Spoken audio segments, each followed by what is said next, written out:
దగ్గర ఉన్న బ్రిడ్జ్లో వాటర్ ఏ విధంగా ఫ్లో అవుతుందో చూడొచ్చు. మూసీ నది వర్షాల సందర్భంగా వర్షాలు పడిన కారణంగా ఎంత ఫ్లో అవుతుందో చూడొచ్చు. దీన్ని చాలా వరకు రోడ్లు బ్లాక్ చేశారు.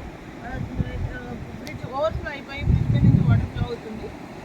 ఇటువైపు నుంచి కానీ అటువైపు నుంచి ఇటువైపు వాహనాలు కానీ రాకపోకలు కానీ మొత్తం నిలిపేశారు పోలీసు వారు. కాకుండా గట్టి బందోబస్తు అయితే ఏర్పాటు చేయడం జరిగింది. అండ్ కొంతమంది వచ్చి పూజలు కూడా చేసినట్టు మనం కింద చూడవచ్చు. వివిధ నార్సింగ్ అక్కడ అవుటర్లో కావచ్చు, ఇక్కడ కావచ్చు, చాలా ఎక్కువ వాటర్ అయితే ఫ్లో అవుతుంది. సో ఈ నది పరివాహక ప్రాంతాల్లో కొంతమంది ఇక్కడ ఈ పరివాహక ప్రాంతంలో ఉన్న వాళ్ళని కొంతమందిని ఖాళీ చేయించారు.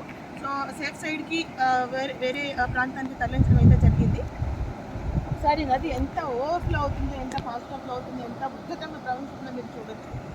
మూసీ నది చూడండి ఎంత ఉధృతంగా ప్రవహిస్తుందో. వెహికల్స్ అన్ని వాహనాలన్నీ ఆపేస్తారు. అటువైపు నుండి ఇటు కానీ ఇటువైపు నుండి అటు కానీ వెళ్ళడానికి ఆస్కారం లేకుండా వాహనాలన్నీ ఆపేస్తారు. చాలా ఉధృతంగా ప్రవహిస్తుంది. చాలా మంది ప్రజల జీవనాన్ని వాహనాలు డైవర్ట్ చేస్తున్నారు. మాకు కూడా రావడానికి పర్మిషన్ అయితే ఇవ్వలేదు. సో మీడియాని గురించి రావడం జరిగింది. దానికి కూడా చాలా ప్రతిపాదనలు పంపించారు. చాలా ఉధృతంగా అయితే ప్రవహిస్తుంది. చాలా వరకు సమస్యపోయిందని చెప్పవచ్చు. ఇంకోనంటే సముద్రాన్ని అడ్మిషన్ రావడానికి వాహనానికి ఆస్కారం లేదు. అండ్ చాలా ఎంజీనియర్ బస్సులో బస్ స్టాండ్ మీకు మునిగిపోయిన సంగతి తెలిసింది. చాలా వరకు నీళ్ళైతే వచ్చేసినాయి అందులో.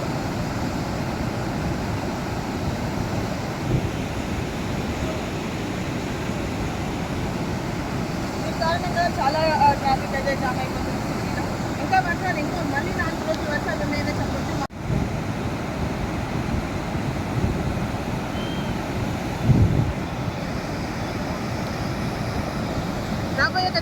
రాబోయే 10 రోజుల్లో కూడా వర్షాలు విపరీతంగా ఉన్నాయని వాతావరణ శాఖ హెచ్చరించింది. మన నగర కమిషనర్ కూడా హెచ్చరించారు. పోలీసు వారు చాలా విధాలైన జాగ్రత్తలు తీసుకుంటున్నారు. ప్రజలకు ఏ విధమైనటువంటి హాని కలగకుండా ఎలా జాగ్రత్తలు తీసుకుంటున్నారు. మళ్ళీ చూడవచ్చు, మళ్ళీ మబ్బులు అనేవి కమ్ముకుంటున్నాయి. వర్షం పడే ఆస్కారం అయితే చాలా ఉంది. Narsingi PS head constable Hanumanth గారు మనతో ఉన్నారు. సార్ చెప్పండి, ఈ వాటర్ ఎన్ని రోజుల నుంచి ఇలా ఓవర్ఫ్లో అవుతుంది? ఎవ్రీ ఇయర్ ఇలా వస్తుందా? అసలు దీనికి కారణం ఏంటంటే నిన్నటి నుంచి ఉందండి. నిన్న మార్నింగ్ నుంచి గేట్లు ఇచ్చారు, 10 గేట్లు 9 ఫీట్స్. నిన్నటి నుంచి క్లోజ్ ఉందండి. నిన్నటి నుండి క్లోజ్. ఎవ్రీ ఇయర్ ఇలానే అవుతుందా సార్? అంటే ఇంత ఓవర్ఫ్లో అవుతుందా? అంటే పైన వర్షాలు పట్టి ఎప్పుడైతే గట్టిగా నిలుతుందో అప్పుడు కంపల్సరీ ఓవర్ఫ్లో అవుతుందండి. మీరు ఎప్పుడైనా ఇంత ఓవర్ఫ్లో చూసారా? ఇంత ఓవర్ఫ్లో చూడలేదండి. చూడలేదు. ఇదే ఫస్ట్ టైం. ఎన్ని ఇయర్స్లో ఫస్ట్ టైం అనొచ్చు? మేబీ నేను ఇక్కడ వచ్చినప్పుడు ఫస్ట్ టైం అండి. ఇక్కడ ఎన్ని సంవత్సరాలు? అంటే వేరే వాళ్ళు చెప్తున్నారు ఇంతకు 40 years వరకు 40 సంవత్సరాలు మొదటిసారి. నిన్నటి నుండి వాహనాలు రాకపోకలు ఆపేశారు. సో మరి జనాలకు ఇబ్బంది పడకుండా మీరు సోర్సెస్ ఏం తీసుకున్నారు? అంటే వేరే సోర్సెస్ ఉన్నాయండి. అవుటర్ పై నుంచి వెళ్ళొచ్చు ఒకటి, ఇది వికాస్ పక్క నుంచి గంటిపేట వెళ్ళొచ్చు, లేదంటే అటు అప్పా జంక్షన్ నుంచి గాలిమందిర్ నుంచి టిప్కాన్ బిడ్ నుంచి రావచ్చు. వర్షం విపరీతంగా వర్షం పడుతుంది. సో మీరు ఆ వర్షంలో కూడా ఇక్కడ ఎంత సర్వీస్ ఇస్తున్నారు అంటే మీకు ఏమనిపిస్తుంది సార్? అంటే ఒకవైపు బాధ అనిపించవచ్చు, అరే నేను వర్షంలో నిలబడ్డాను అని బాధ అనిపించవచ్చు, ఒకవైపు నేను ప్రజలకు సహాయం చేస్తున్నాను అని అనిపించవచ్చు.